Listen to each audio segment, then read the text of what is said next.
I'm going to hit start. I believe, like with the previous open devs, it is a fixed scenario, fixed map in this particular thing here. Because what they're looking for with the feedback and everything like that, they want a consistent starting situation, starting set of variables that will be the same for everyone to compare. Don't feel bad, Marb's the only one I got unlocked, and you and him are the only ones who are important to me. Ah! Man, I like Marbazir so much. I miss him. It was always when we would go to various press events and things like that we'd always take a picture together. He's a really, really nice guy. I really like him. All right, here is our start over here. So the game is absolutely stunningly gorgeous. So one of the things that's different from other 4X games, we don't start with an initial city. We don't start with a settler. We just start with a hunting party. A handful of scout-type people, and that's it. This tribe, we start off as nomadic. We can go and we can claim a territory by planting an outpost, which can be upgraded into a city later, but we probably don't want to do that right away, because it's going to take a while before we can really turn it into a city and do anything good. So really what we're going to be doing is playing kind of a just tribal nomadic game early on. We've got these eras we're going to be going through. Again, the last era is currently locked. We're not going to be having access to that in this build, but otherwise we're going to be moving forward. To advance in the areas, what we have to do is we have to earn stars. The way the winner is determined in this game, there is a singular victory condition, fame. At the end of the game, whoever has the most fame wins. But the thing, look how sexy that guy is. Look at that sexy man over on the left side of your screen. You know, I have to cosplay as myself. I'm going to have to get myself that outfit somehow. How am I going to do that? There's no way that, there's not going to be a freaking Etsy selling that outfit. Am I going to have to, learn to, sew? We're going to have to figure something out. We're definitely going to have to figure something out. But yeah. Oh, God. I love it so much. Guys, I'm in a video game. Sorry, I'm supposed to be playing a game and showing things off to you guys, but I'm just so... Whoo! Yeah, so fame is how you win the game. The thing is, fame you get, doing billions of different things, right? You can get it through military conquest. You can get it through scientific achievements. You can get through, wonders and things. Basically, you kind of earn stars, and they give you fame. So here, for example, there are 3 different stars we can gain here in the prehistoric or Neolithic period, I think. We're the nomadic tribe. They're Neolithic at the bottom. Next era is going to be ancient. So we can get it by growing our population. We can grow it by gaining knowledge, which we don't have a city. We don't have research going on right now. We got to find it on the map. And we can also get it by hunting down some aminals. There's also these competitive deeds that you can do to get you the fame if you're the first people to do various things. There's just tons and tons of different stuff. And notice when we started the game, we did not pick a nation to play as, because that's not how this works here. Instead, when we advance to the ancient era, we're going to be choosing a culture to play as. But then when we go to the next era, we choose another culture and another one, because it represents the fact that, ancient Assyrian culture doesn't exist anymore, right? These cultures sort of evolved through multiple phases and different names and things like that. So you're going to change from culture to culture as you go on. Although you do have the option of ascending the culture and staying in the same culture in a new era, which has certain pros and cons. I think it gives you a big fame injection, but it's dangerous because then you don't gain access to the newer and more powerful unique units and buildings, for example. Boom, boom, boom. So, should have collabed with a COVID-hampered cosplayer. Yeah, maybe I'll have to hire someone. I don't know. Anyway, let's start moving. I think what I'm going to do... So all these glowy bits, these are things... So there's an actual little patch of science over here that we can get. There's a curiosity. It'll give us science in this case. And there's another curiosity here and here, which will give us food. I think I'm going to prioritize picking up the food, because as I pick up food, I believe we'll get extra members of our tribe. So I feel like the most important thing here is going to be to try... Let's go north, because I can get there in one turn. It's going to be to try to pick up some food so that we can grow our tribe a little bit early on. Love the map. I mean, these visuals. I don't think there's a comparable game in terms of the way the visuals sort of flow in as you move. Hey, I just scored a drop, apparently. I think I just earned myself as a drop. Boop. I already had it. But yeah, I guess because it's a new beta. All right, see, we're halfway to our next tribe member over there. Now, I hate the idea of backtracking because it feels innately inefficient. But I know that there's more food down there.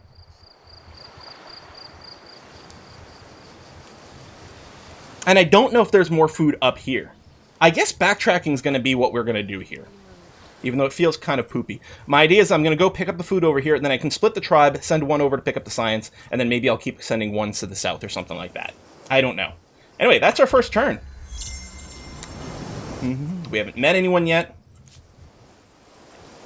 Oh, there's some animals going over there. We don't really have a party big enough to hunt too much. Because I want to get to the later eras as quickly as possible, we are probably going to auto-resolve rather than go into tactical combat. Quill just claimed Quill. Suddenly this is a existential self-help stream. Something I'm here playing with myself. Curiosity collect. Oh, this one was worth 15 food. There we go. Okay, so now we have 2 tribes running together in a hunting party. What I'm going to do is I'm just going to split it up, like so. And I'm going to send this tribe over this way to collect the science. And you are going to keep going south. Yeah, we'll take the high ground maybe for a little bit more vision. Well, there's a sanctuary there that we can go and ransack for potential goodies. Kudos to the Humankind marketing team. Oh, we got some hype train going on. Yeah, we don't have a ton of time. We're going to be playing this for 2 hours tonight. Is there... Oh, there is a critter there.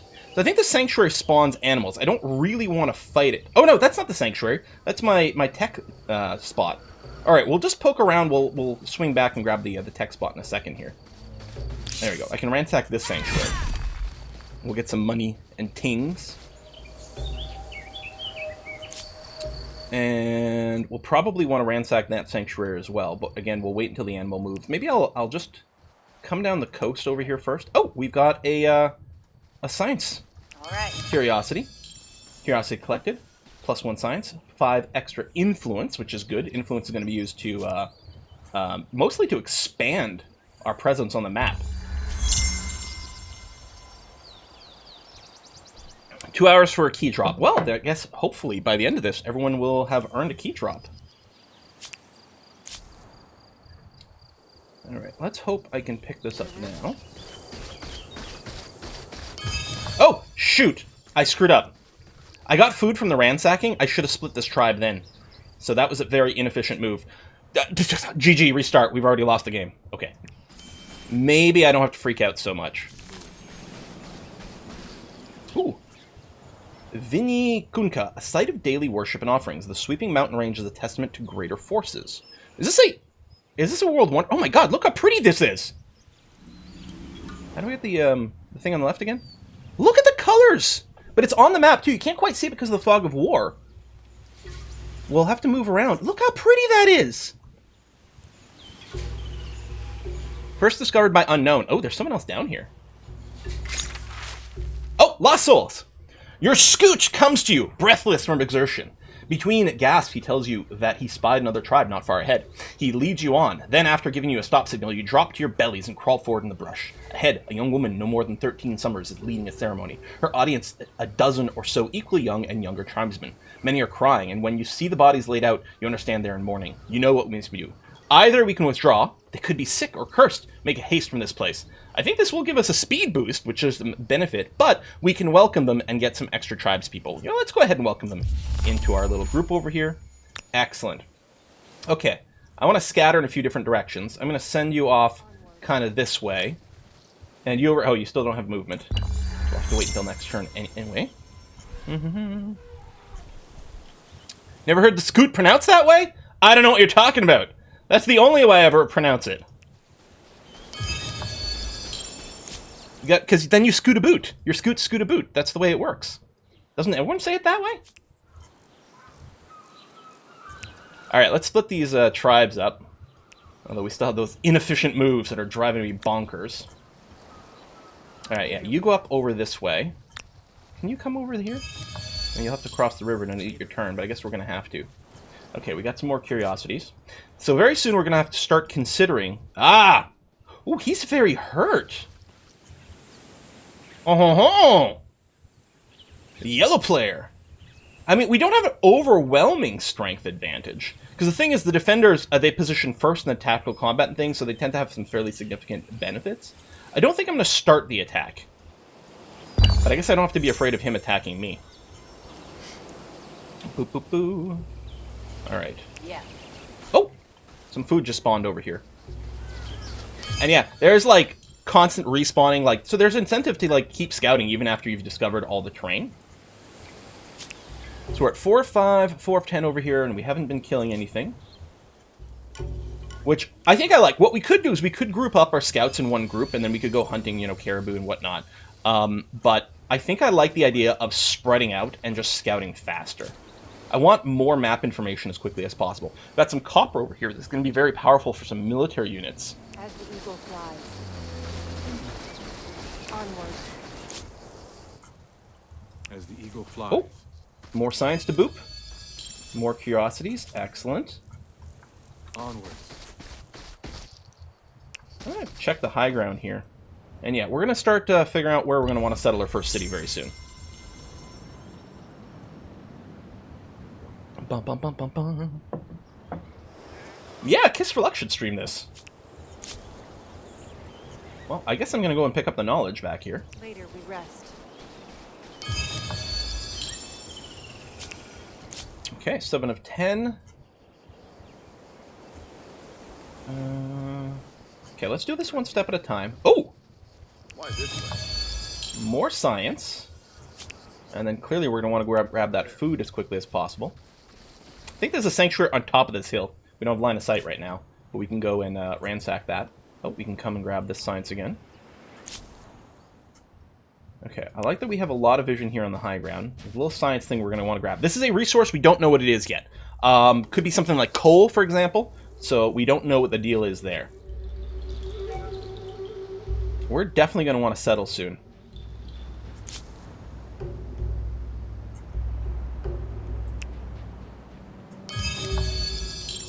Curiosity collected.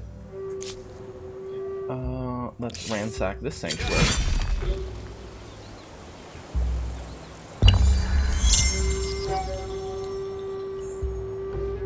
All right, Growth Star has been earned.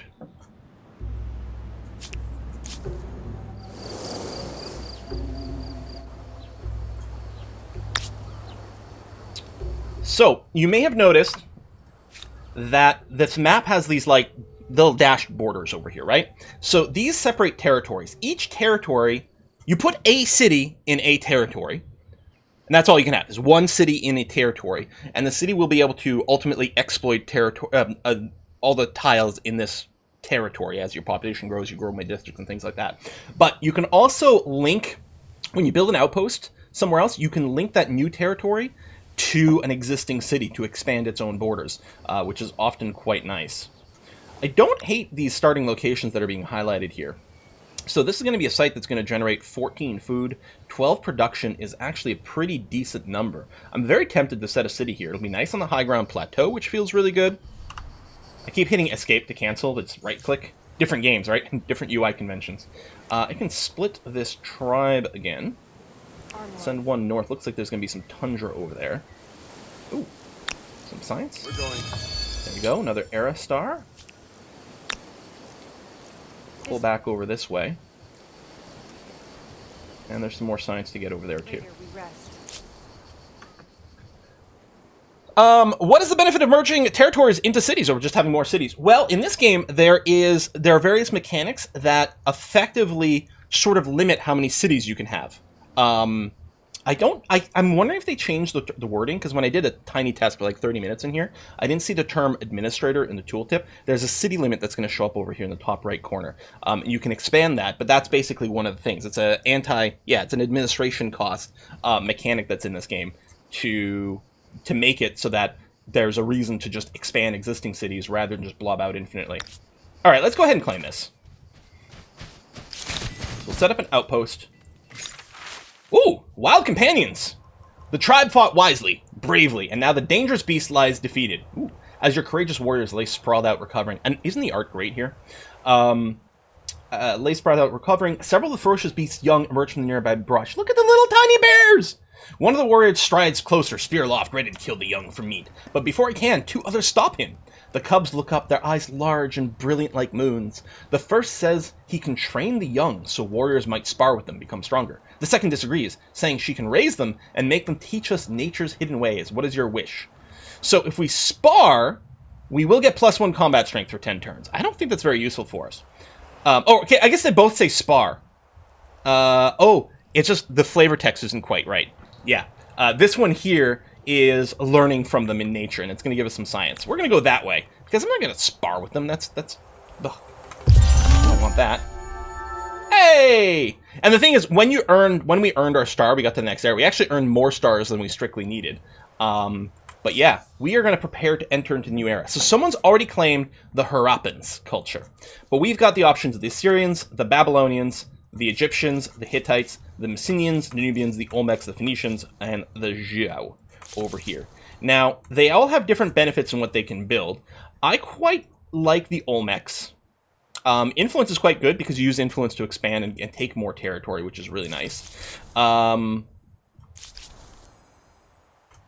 The Egyptians, I mean, who doesn't love that? We can get some extra production, right? More industry on districts that are producing industry. We can build the pyramids. They also have a unique unit. So some of these things are... So this is a unique unit. We can only build it while we have Egyptian as a primary culture. And then we have a unique district over here. We can only build it while we're Egyptian.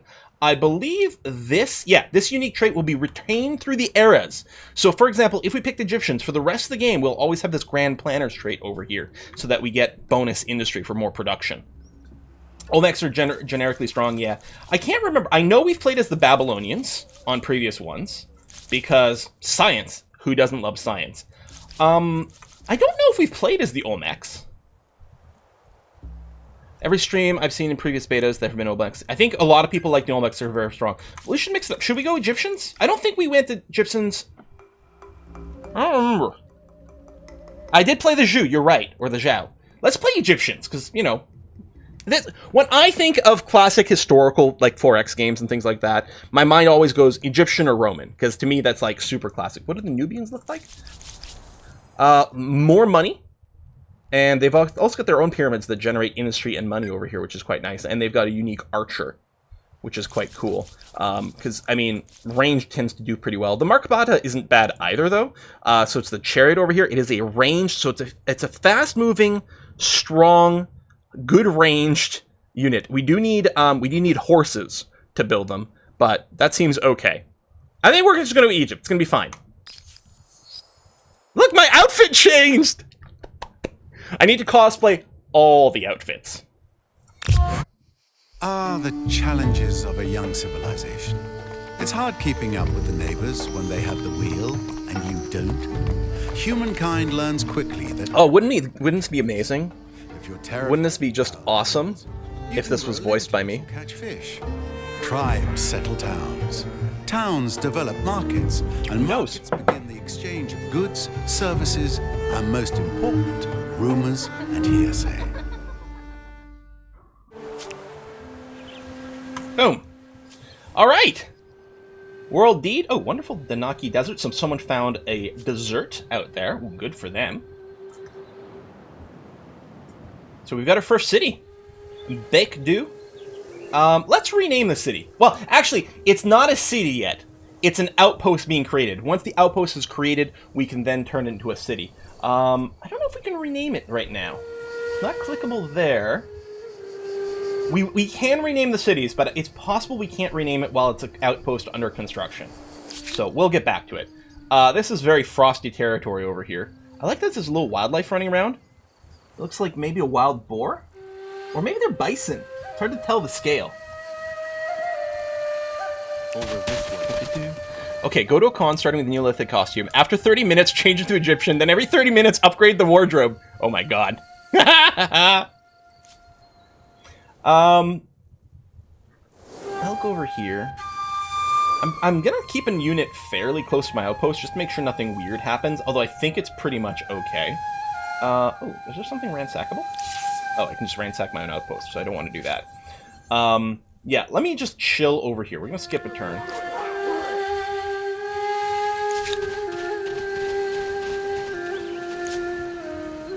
I don't think I can get there. Because I don't think we'll be able to walk across. What I'm gonna do is I'm gonna move up here anyway, just to, like, reveal the terrain, which will confirm that we can't go over there.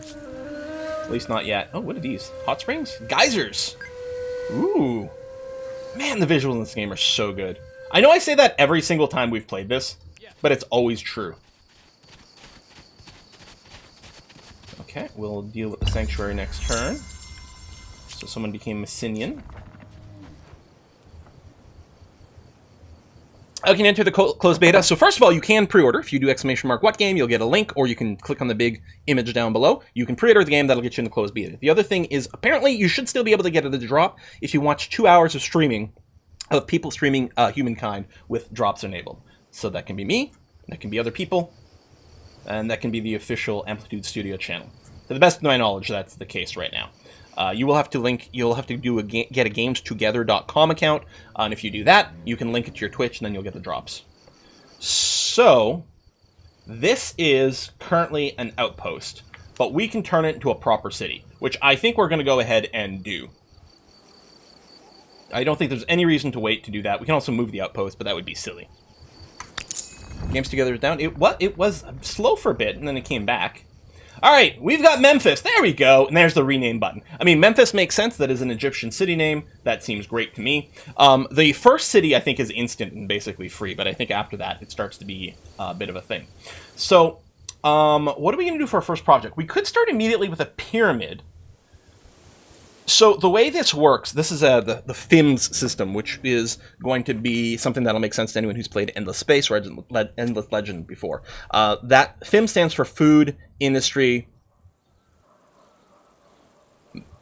Phenomena, and Science. What's the M? No, Food, Influence, Minerals? Money. Yes, excellent. Money. And so these tiles here are all producing that.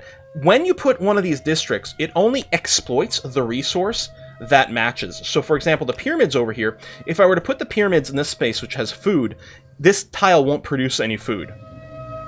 Because the pyramids don't produce that. But I could put it here, because the only thing this tile produces is industry. So it's going to still produce the industry, in addition to whatever the district produces itself, which is really nice. I'm just torn. I'm not sure what we're going to want to build first. I mean, the pyramids are a unique building. So, I mean, certainly we want to get these built before our era changes. That's going to be pretty good.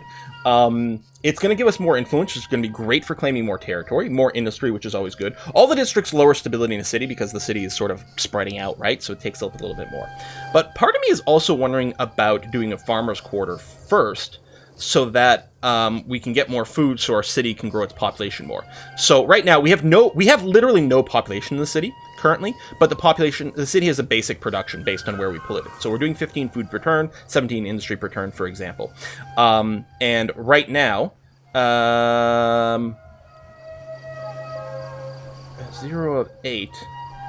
So the population is going to grow by 1 in 3 turns. Why is the math like that?